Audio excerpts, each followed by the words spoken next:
Good morning, Tammy. Hey, you. You can take your background off now. I We're not on forgot show to, anymore. Thank God. I forgot to change it. Hmm.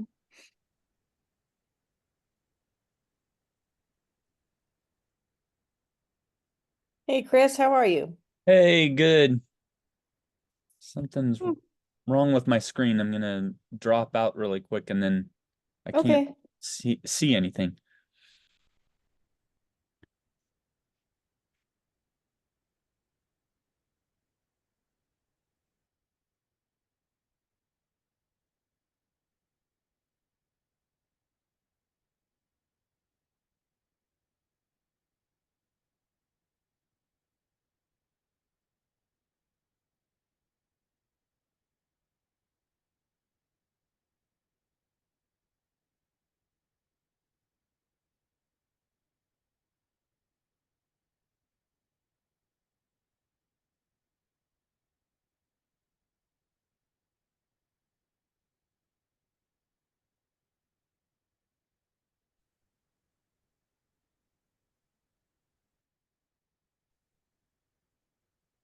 Good morning. Hey. Hey, Kristen. Hey, Ellison. Hello.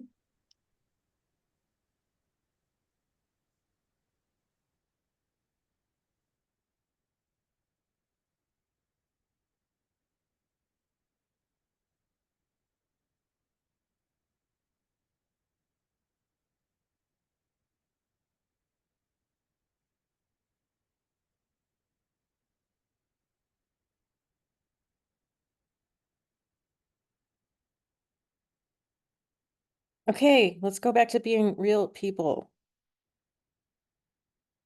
Unscripted. Oh, yeah, Kristen, I wish you could have been there because you could have told us everything we did wrong. Oh, I wish I would have seen it. I'm sure you did amazing. No, I'm sure we didn't, but let's see. Ryan's out. He's got a conflict at 9. I think Narsim is still at his conference. Um, we'll wait a couple more minutes to see who turns up.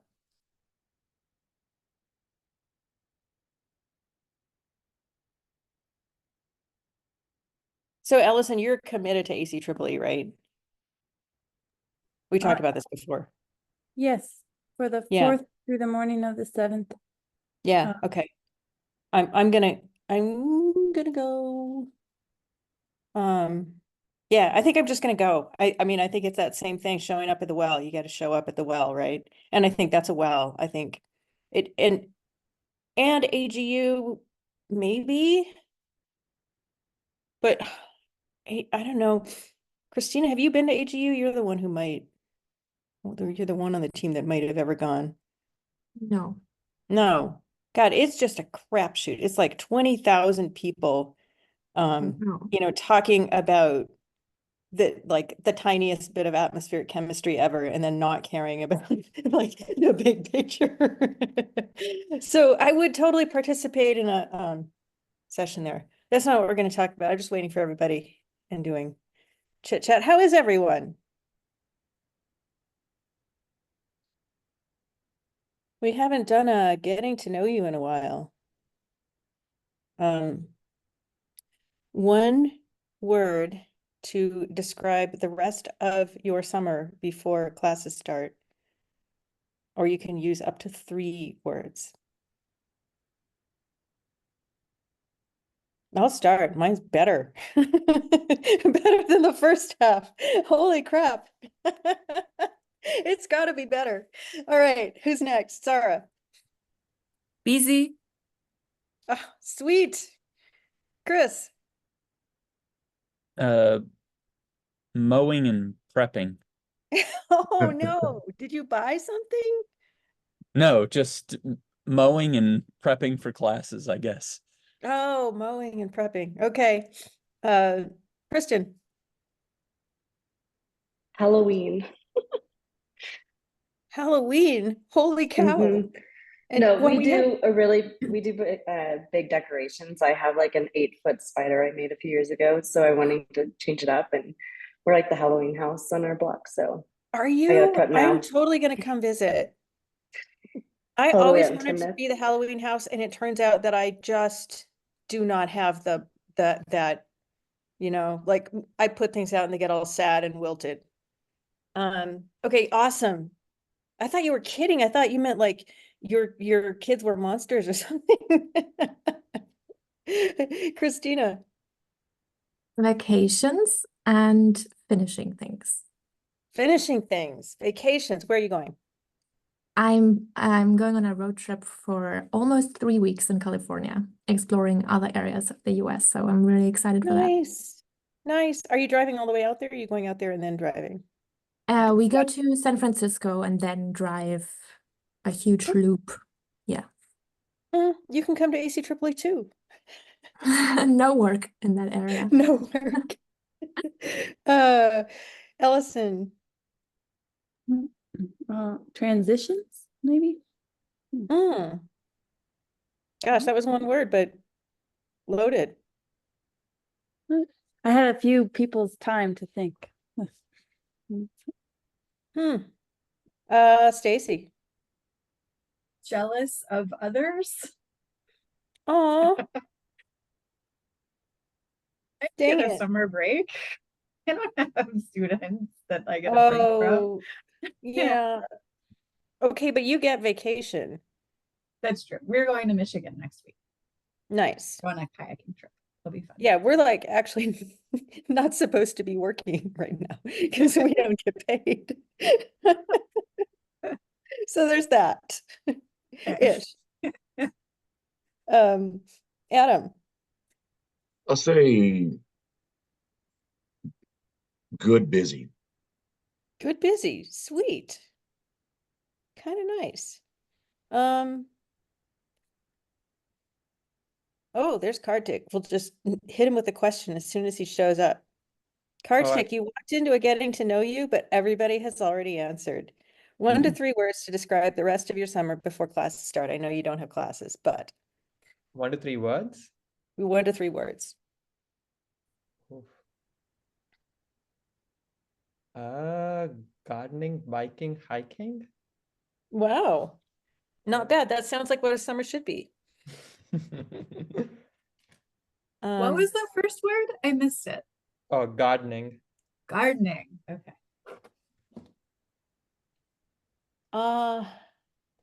Yeah, okay. So Stacy, you were the one who called for a debrief, but I think it's totally appropriate. Yeah, Right. so some of the people who Narsim and Ryan, I guess, were missing. Who else? Oh, Raidul, we're missing because he is on a plane. He called into the meeting yesterday from the airport. And he's headed back to Bangladesh, so it's going to take him a while. Yeah, so I don't have an agenda for what a debrief looks like. So just like, what did you think?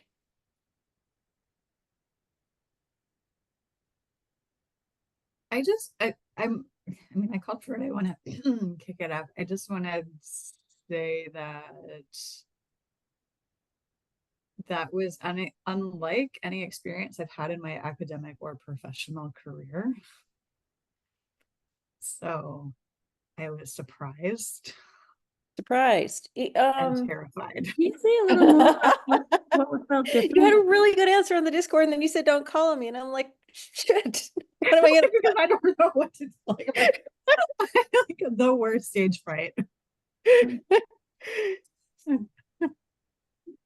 What Yeah. felt surprising or different to you, Stacy? What made it feel so different? I've never been so I think what was really new is that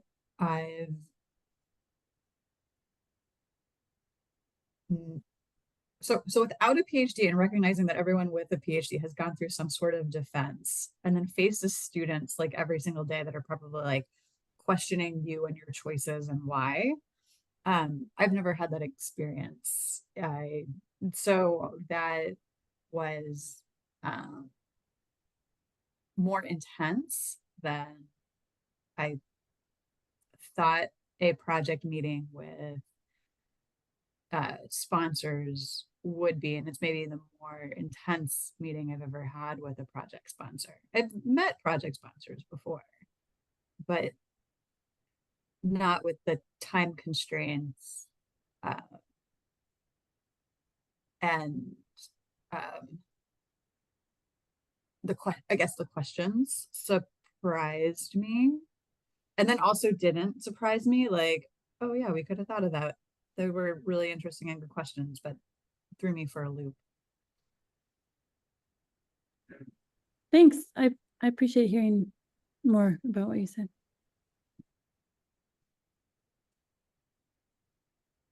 So I had a meeting with Adam yesterday, right after or shortly after that meeting, and Adam made a really good point. So maybe you can comment more on this, but he said it was basically job interview type questions where they have to ask everybody the same.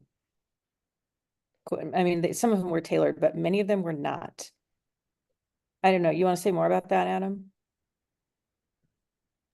Yeah, that was my impression, at least. It seems like that there were a few. I mean, I was impressed. I think his name was maybe Glenn mentioned the term intermediaries, which suggested that he had actually read our stuff, which is great. But a lot of them, if they had never, I mean, I suspect they actually did review our materials. I'm not accusing them of not doing that. But if they never did, you'd have no way of knowing because it seemed like it was fairly generic questions. I think also the questions on convergence presuppose or kind of assume that there are going to be these like really difficult to overcome disciplinary barriers. And I suspect that what happens with these convergence projects, as is true for our group, is that people self-select into them because they're already very interdisciplinary or transdisciplinary. But it's almost like NSF's implicit assumption is that you kind of took a bunch of random folks from that are kind of like in the mainstream of their kind of siloed discipline and had them come together, which would be an interesting social experiment. But that's not really what happens. These are not people chosen at random. I mean, maybe somebody should do that at some point. But so I think it's kind of hard to answer because they're almost wanting to hear. Sometimes it seems like they almost want to hear that there were these huge barriers that we had to overcome. I know. It's like, how did the biologist talk to the chemist? And like, I just straight out answered that way. Like I was flummoxed. Like, you guys think I've never seen this before or what the heck? It's not new. And it is also, this is off topic of the meeting, but I've been reviewed that way before too. And I think it's really dumb, right? Because they're like, they look at your PhD and they're like, oh, you're an engineer. And I'm like, that happened 20 years ago. Do you think I didn't do anything in the meantime? And so I'm going to advocate to at least one of the people over the Sapphires project said, yeah, we don't know how to do that. And what I'd really like to have them do is, they have your education. For those of you who have not submitted a proposal, I'll tell you what's on your CV. For an NSF CV, it's your education, 5 relevant products, and 5 other products. And then I think 5 cross-cutting activities. So you could say your service, but I would add 5, 5 things highlighting your cross-disciplinary, whatever you've done since you got your PhD. Because they're always like, oh, engineer, sociologist, huh? It's like, that's not how it works. And they're telling us that it's not how it works. But then they're like, and we are the sole arbiters of interdisciplinarity. And you didn't try to converge until you got here. And it's like, what a Jesus complex. I mean, excuse me if you're Christian, but sorry. It's not. Anyway, excuse me, that was inappropriate.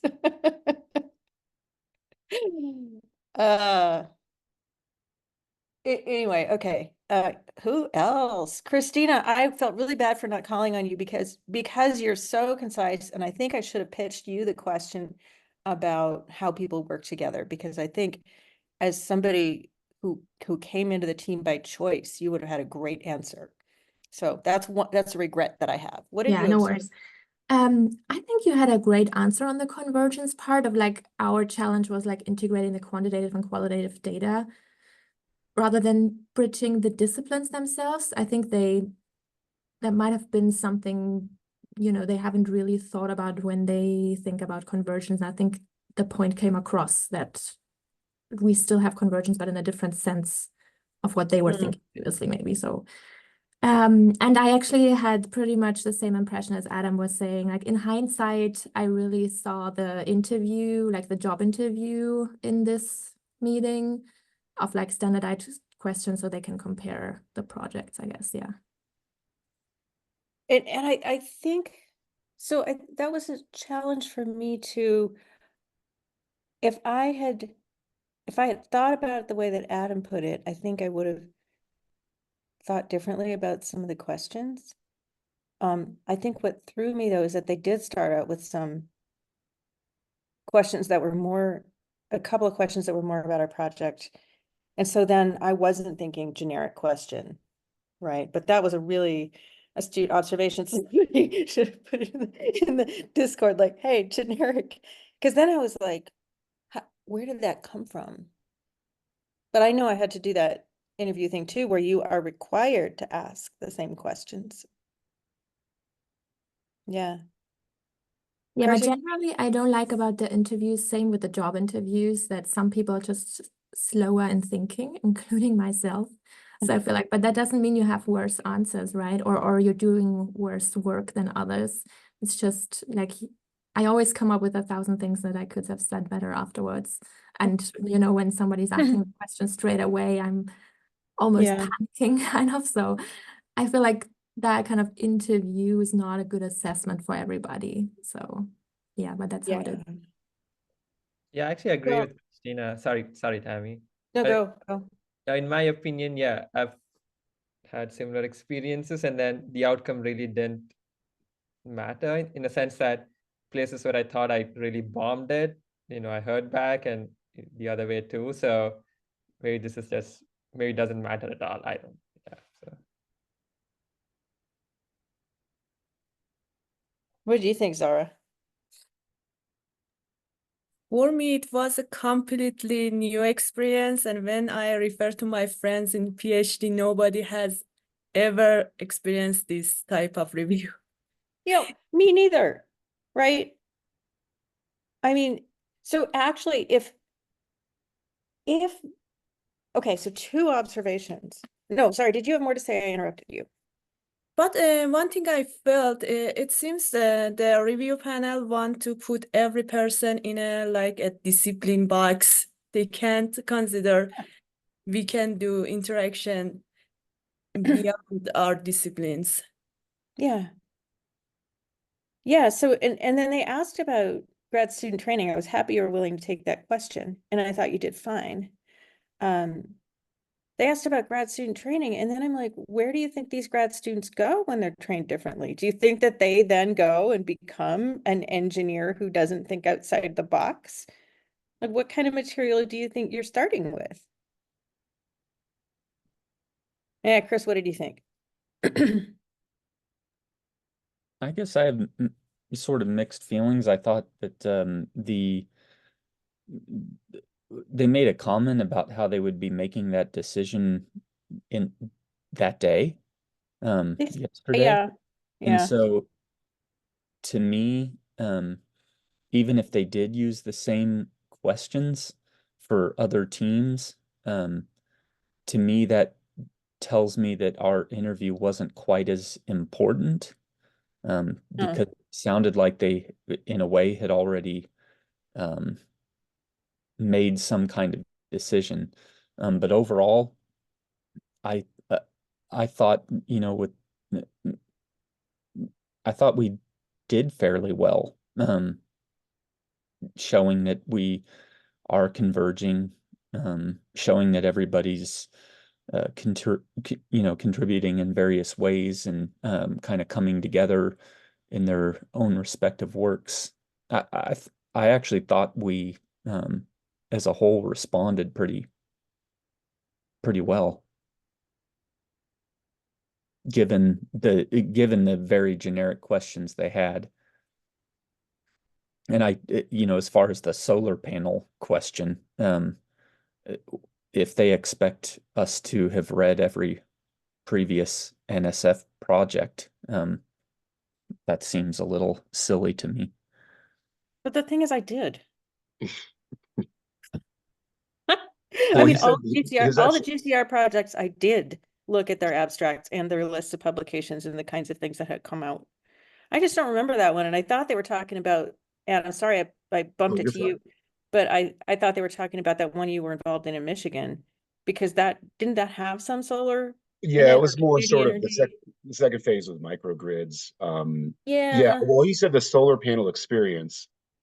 So I wasn't sure. It sounded like he could have meant like the research and experience of the diffusion of solar panels generally, but it sounded like he was referring to a specific project. So I thought, that's what I well, maybe thought. there's a project called the solar panel experience, kind of like the Jimi Hendrix experience, like that sort of thing. And so I Googled that term, the solar panel experience, and that's not a thing. So But see, we, yeah, we might have bricked that one. I don't know.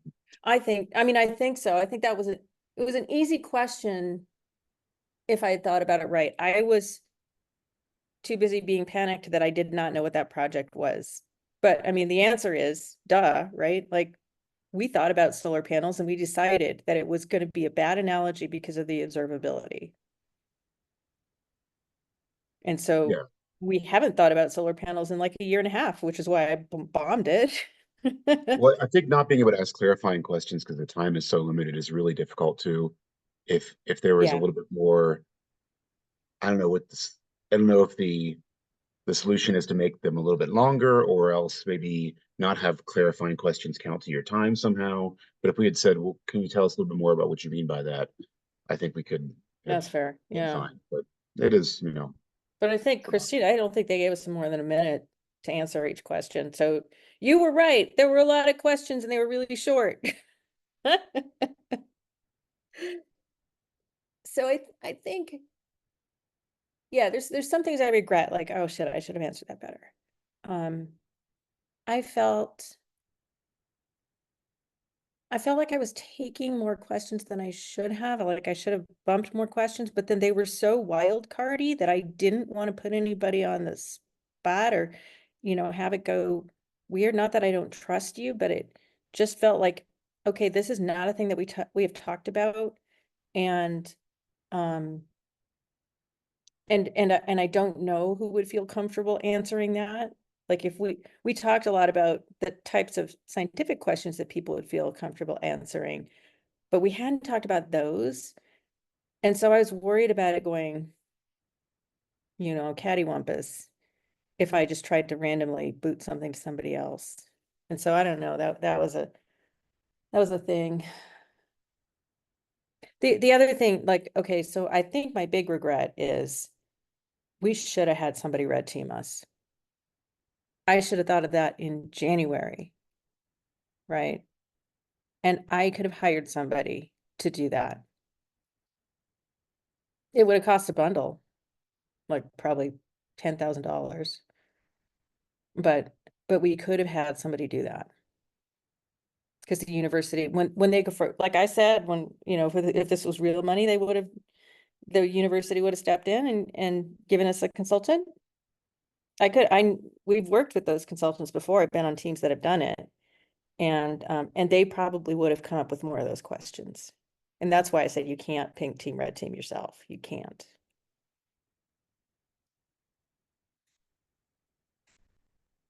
So we would have been more prepared if we had done that.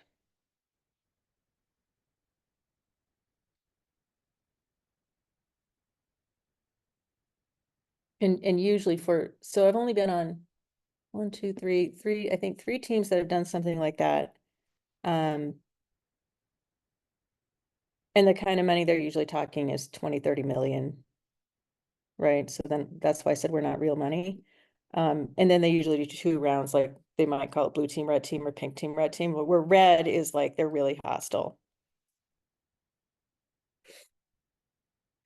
Anyway, we did not do that. And, for $2 million, the university doesn't actually, really give a crap because it's not that much money for them. It's a lot of money for us, but it's not the kind of money where they invest.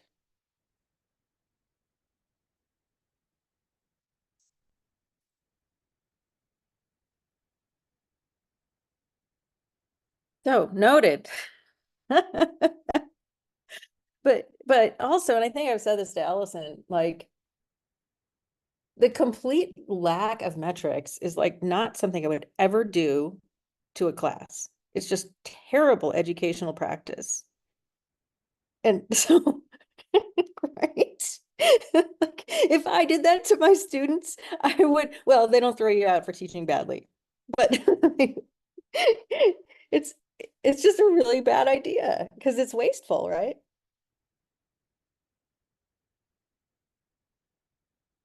Anyway. Mhm.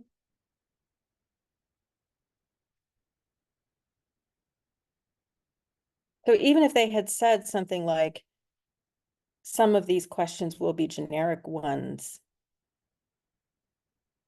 I think I would have been, we would have thought of different questions.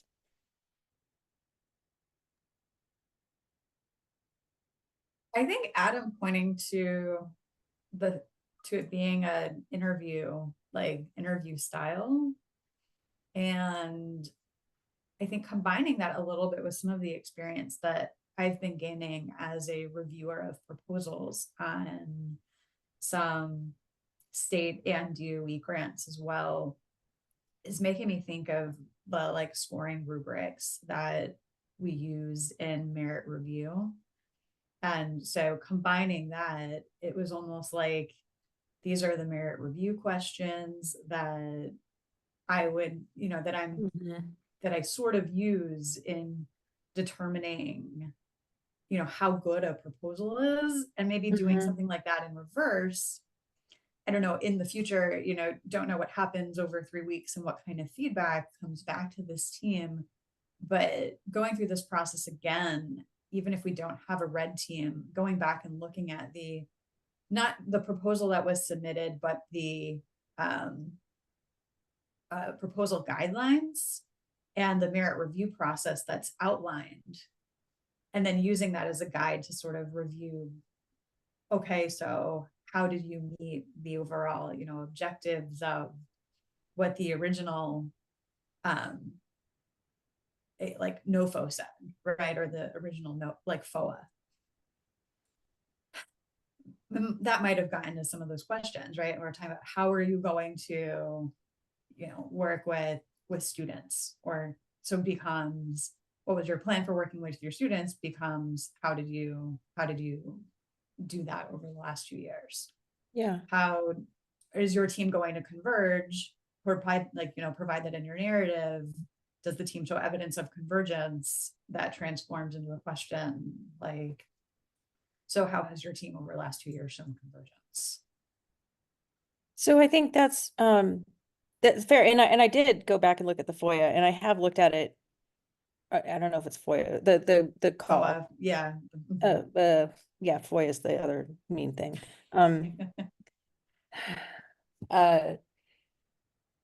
Yeah, so I read that when I was writing the proposal. I've looked at it a couple of times since, and it is exceedingly vague.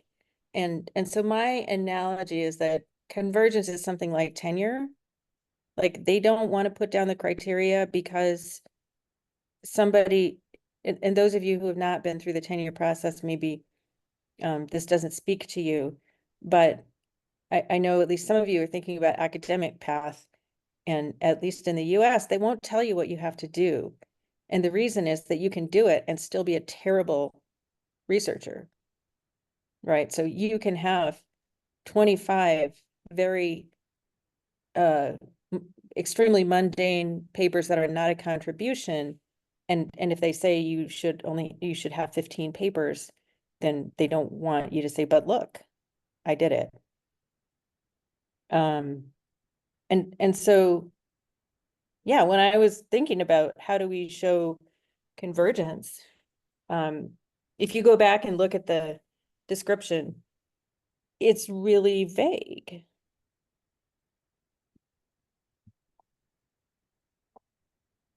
There's, and yeah.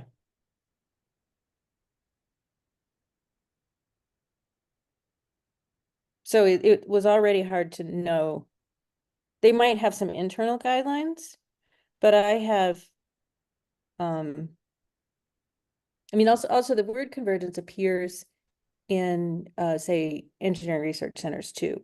So because we've done pre-proposals for ERCs, I've pretty much scoured all the literature that NSF has referred to. And then NAS, the National Academy of Sciences, has had some reports, and really the best one is the one on team science. And then I've looked at team science, things that NSF has done. So Jenny Cross has presented to NSF, and one of the reasons I use that, the diamond and the double diamond, is I know they've seen it because it's been in some of those materials. But really, so this gets back to, like, Kartik, will get to your question. Yeah, I know, Kartik. So this is kind of a rant on convergence itself, or not a rant, but just maybe amusing, that when they talk about convergence, a lot of the things that come forward in the team science literature actually have much deeper roots in the organizational behavior literature, that it and like organizational development and that kind of stuff.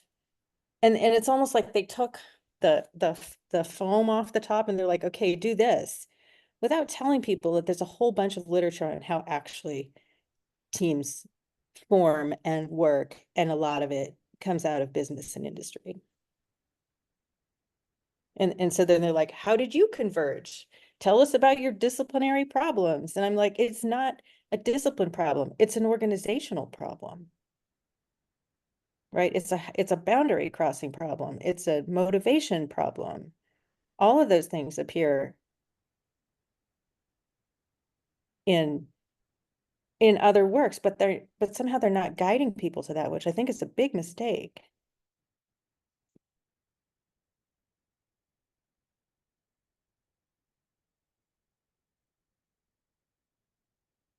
Anyway, so Kartik wants to know, how would things be different if we got questions beforehand? I don't know. I don't know the answer to your question. What did they want?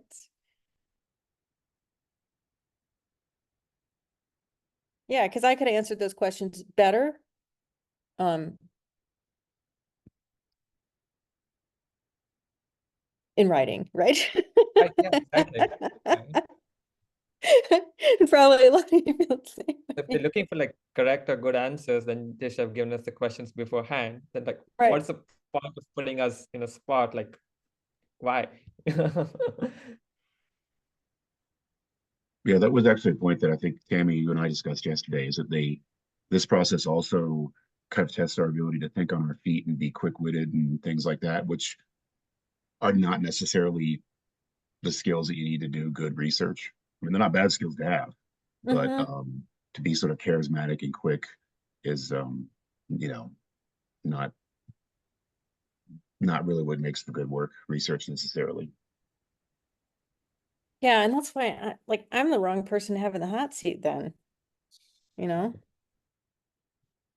I mean, I don't know who we would put in the hot seat, but what do you need, a front person? Because like I told you guys, I am just, and I almost did like a couple of times, go, guys, this is not, it's not real what you're talking about, which is totally not the right answer, right? You know, nobody wants to be told that their foundation is crumbling. And I'll be like, well, none of that is the right way to do it in the first place.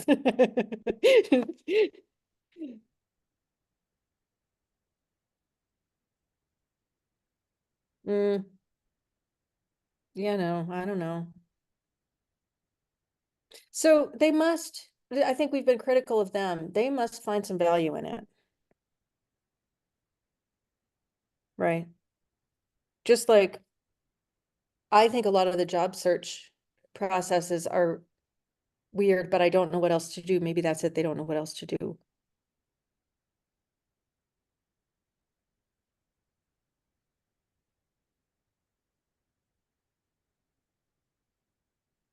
I don't know. Okay, well, there we are. So we'll have to start thinking creatively of, you know, how would we fund this work other ways? And we should have been thinking about that before, but we were so busy worrying about getting them to fund it. So let's assume that we bombed it and we need to fund it other ways. And you know, maybe like 10% chance we get the money, but whatever. That would be great. But we should be thinking about how to do this other ways. And we don't have to do that now. We should probably just maybe talk a little bit about conferences, but I'm going to just put that on the team's radar. As I do think that a lot of what we're doing is really core to this kind of program, that we couldn't do it with a smaller funding mechanism.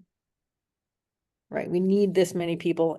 We may not need them 100% of the time, but we need this level of diversity, and then no one person covers all of that.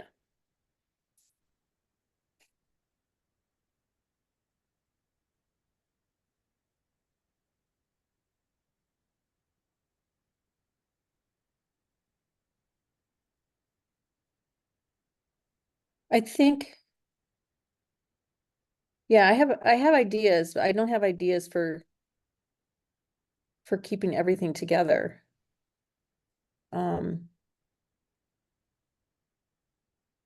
Anyway.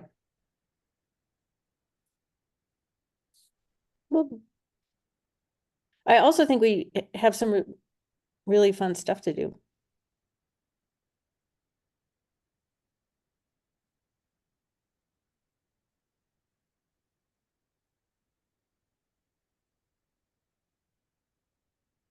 Like the things we said we would do, I want to do anyway. And I'm super tempted to be like, oh, I don't need funding, I'll just go do them. But you know, that's like my whole life. And I have to be really careful about that.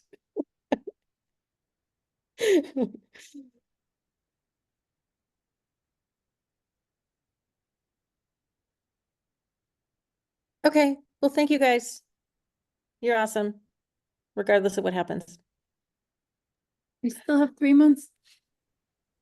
Yeah, and from what I've seen, it's not just 3 months. Like, you get the rest of the money for the first 2 years, and we haven't spent all of ours. So we have time to continue, like, so assuming that we don't get funded, then my plan would be, you get a no-cost extension on the 2 years. You figure out how much money is left and how that's gonna parcel out and exactly what you're gonna finish, and then you start writing proposals. So I'm guessing we have minimum till end of December. But we did not start spending. It's also really, really dumb timing, right? Starting October 1st, after you could hire any graduate students. Like, why is that a good idea? And then having so then for us, for Zara didn't get hired till the next year, Idul didn't get hired till the next year. Nobody had a summer to produce. There was not a single summer in the timeline. So super crazy. I think they just like to make people, they're probably a bunch of masochists. They probably just like, you know, take the hour after our interview to just like make fun of us. Look what Amanda do. All right, conferences. Yeah. Okay, Ellison and I at ACEEE, so Ellison put in a proposal. You may want to share that with the group. It was, Yeah, sure. yeah, You why mean don't you just share about what we it? submitted? Yeah, do you want to just, you can just talk about it. Sure. ACEEE is the, hold on one second.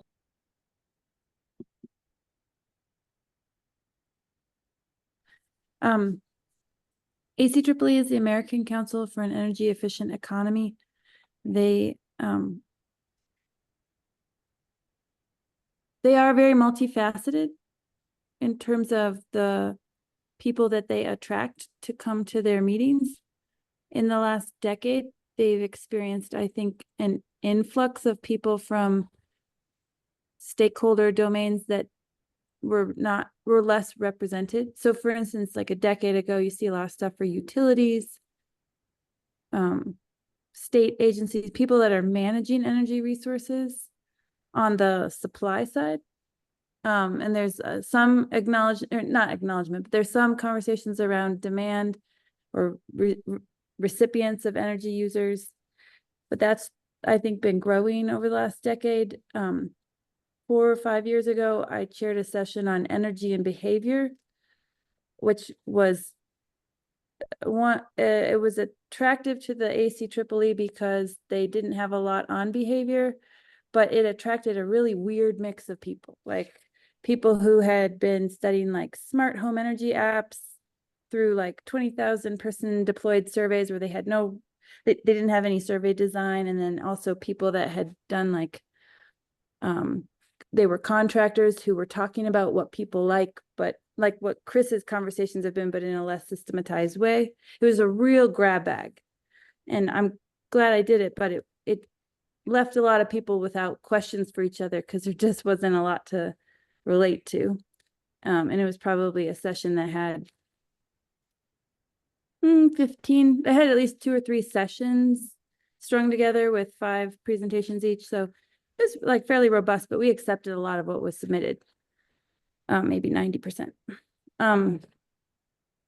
I give that context because now I look at the list of plenary speakers and they are heavy hitters in the realm of energy justice and behavior and what the resident experience is like. Tony Reams and Deanna Hernandez are 2 really big names in that area. They are both plenary speakers. They come to mind first because I know them, but there are others on that list of plenary speakers, like people that are not, in the sessions, but are like the big headliners, if you will, like in music terms.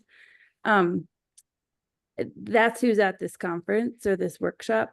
And to me, it's indicative of like, this is where people are convening around these issues of how do energy transitions proceed in ways that are just and equitable and that account for a much greater diversity of outcomes than what might have been previously considered. So in that context, talking with Tammy and Narsima mostly, we submitted a proposal for an informal session. The afternoons are, 3 afternoons are protected for informal sessions, and submissions of what you want to talk about happen later in the organizing of the workshop. So we submitted one on well-being representations in work related to energy transitions, with the goal of attracting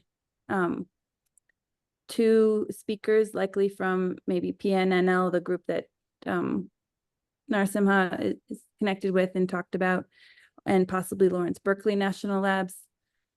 We have a few others that we've reached out to. We have not made speakers the focal point of the session. We've made it focused around a facilitation of discussion of a set of questions, which I'm happy to share, and they're not coming directly to my mind. I'd have to pull them up, but they're questions that would feel familiar to most of you in this group, because they are like questions that Chris has asked. They're like questions we've talked about in both the reviews and in Karthik's work. And the goal would be to facilitate real discussion, like it's somewhat like the PSM, Adam, but participatory system mapping that Tammy has led and we've worked on with her. And we don't know who will be in the room. So that's some of what we would be doing, is trying to get a quick assessment using a polling, like like Poll Everywhere kind of app or something like that, to get a sense of who's in the room. As I think some of what we'll be doing is dynamic. We'll be learning who's in the room and then taking conversation, hopefully in a direction that elicits the most insight from that group. We haven't heard back if we've been accepted. And so I don't know that it is a given, but whether or not that session is accepted, I think by reviewing the agenda and talking with Tammy, I think it's worth having a member or 2 of our team present to learn from, listen to, maybe even talk with people. So hopefully we'll get accepted, but I don't know yet. Is there anything more? Yeah. Or people have questions? No, it's good. So let me talk about three other things, and people can throw out three other things that are on the docket for conferences. One is the home performance conference, where we need to put in session proposals by September 11th or 13th or something. And so Stacy, have you been to HBC? Probably, yeah. Yeah, I've been Yeah. several times. So it's not the same model. If you've been to an academic conference, it's not the same model at all. No, no one is presenting like reading their paper. Sorry, that's what happened at like under era that I went to. People kind of read their paper. There's a panel of papers that are somewhat tangentially related, and maybe the audience gets to ask a question. It's not like that. I have not been, but Paul, I think, is going to help us guide through. And since you've been there, Stacy, you can Yeah. help us guide through. I think there is material from this group that would be really interesting. It's the maybe the less academic stuff. Sapphires is going to put in a session proposal, I think, because that is more practical work. Like here's how we're understanding pressures and what that means for your indoor air quality. But I think the key thing that will probably be more input for the group is sessions outside of the, like, we would like to hear from contractors. You don't create a session where it's like, hey, contractors, come talk to us, because no contractor will go to that session. They want to go learn. So, so figuring out when to schedule those, and how to design them to attract people is something that we have to sort out. But I think that if we want to pursue that idea of talking to or having some feedback from contractors, there's 2,000 contractors at that conference, I think, right? They tend to be the more forward-looking ones, so there is a bias. They put paid money to go to a conference, or they were told to go to a conference by their organizations. So HPC is more like the premier conference of people that do home energy auditing through the weatherization assistance program. I'm not saying that that's the only audience. The contractors that do show up are, like Tammy said, the more forward-looking ones, the ones that are interested in green building standards, the ones that are interested in whole home retrofits, and that are doing a more holistic approach to diagnosing issues in the home and then solving them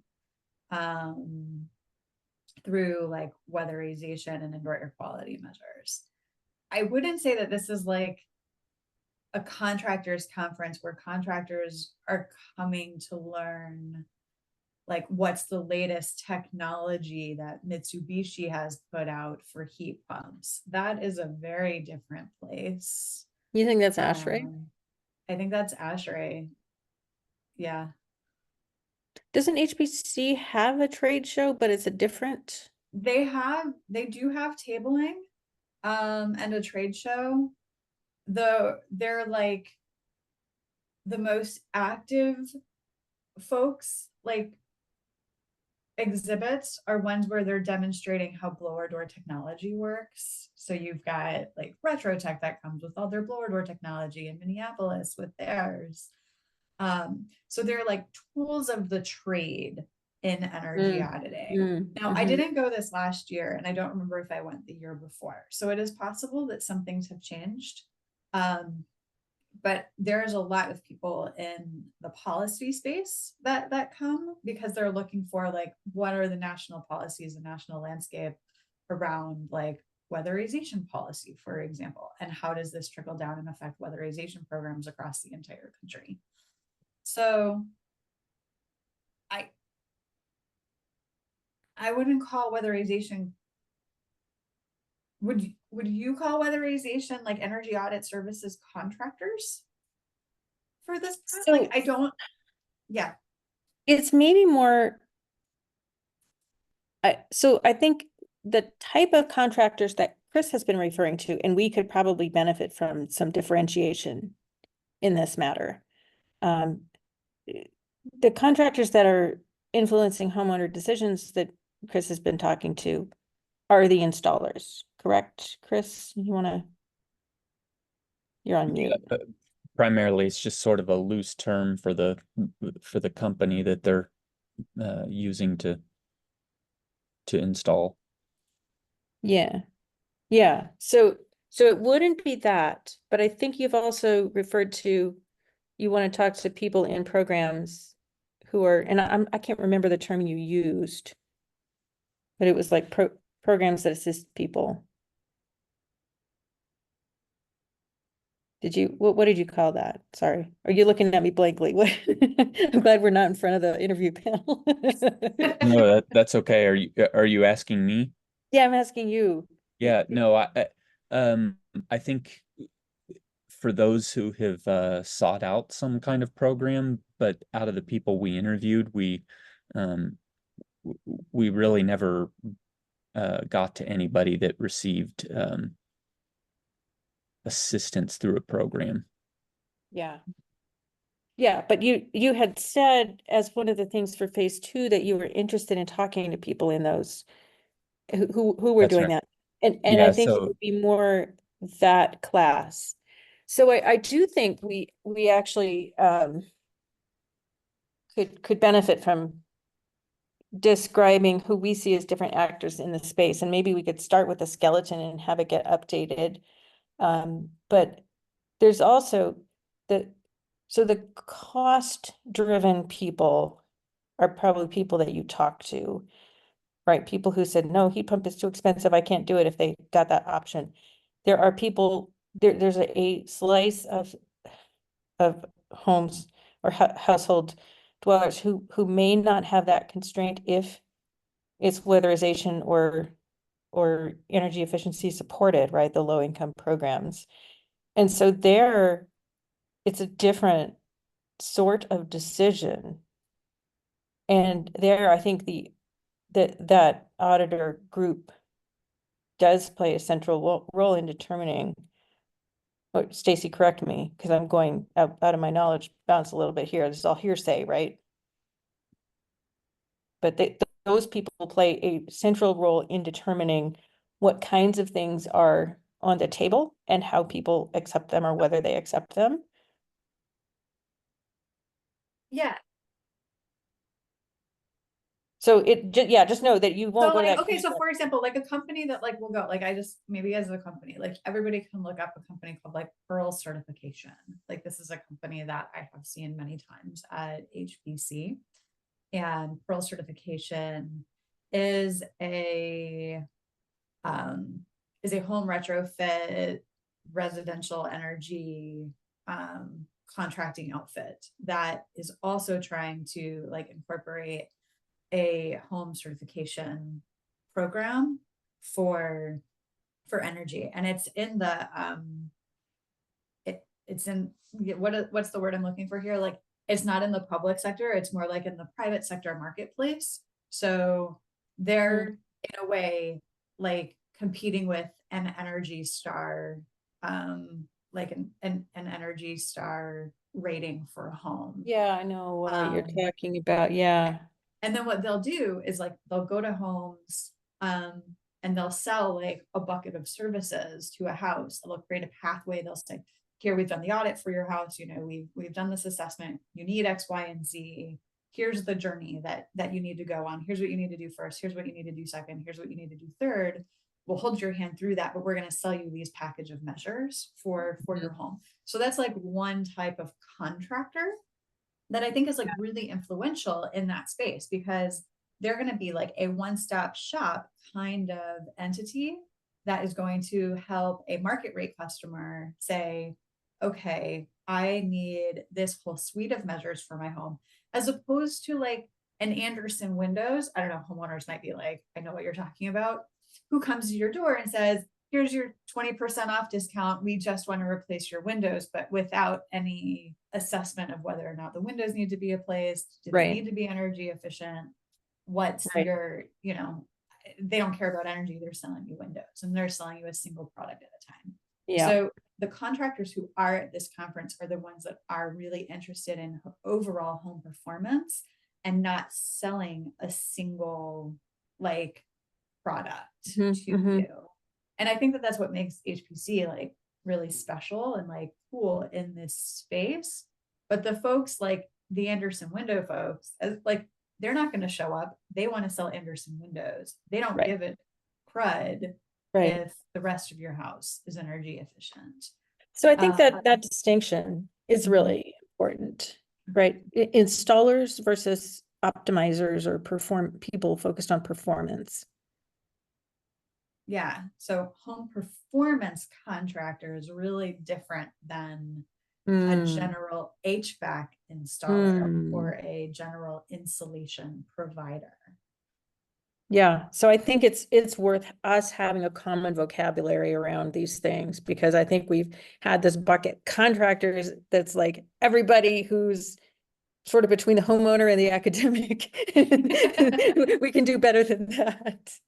Okay, we're near time, so is that I'm just going to touch on a couple of things. AGU abstracts, Narsima mentioned the PNNL, it's actually not PNNL putting on that session. Abstracts are due July 31st. AGU is in DC this year. It's usually the second week of December.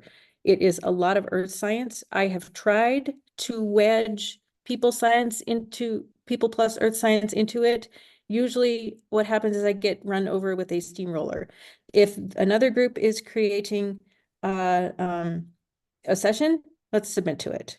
So I'll ask Raidul and Zara to consider submitting and the rest of you should too. The abstracts are, I think you have to join, so it'll be a small amount of money.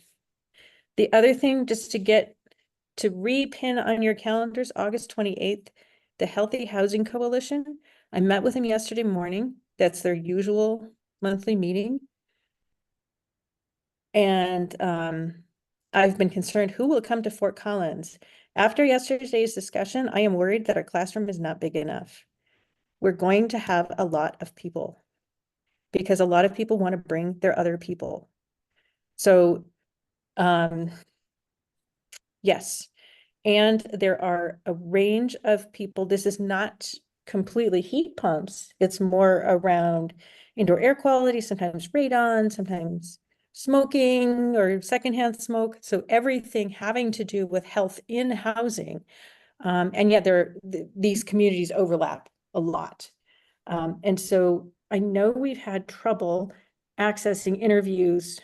I don't know if we've had trouble, but that's not, has not happened for us to access interviews of people who don't respond to inquiries, which tend to be, people who are willing to participate in research and might have some commonality with sort of higher income people who appear educated. And so it's difficult to access other populations. This group is probably one of the strongest ways we have, because these are people who are working in communities, who have community presence, who are working on health and other matters. And there will be people from Weld County and La Plata County. And Chris, you should consider coming. And Stacy, I know it's been hard for you to get travel permission, but I would pay your ticket to get here. Yeah. So Let's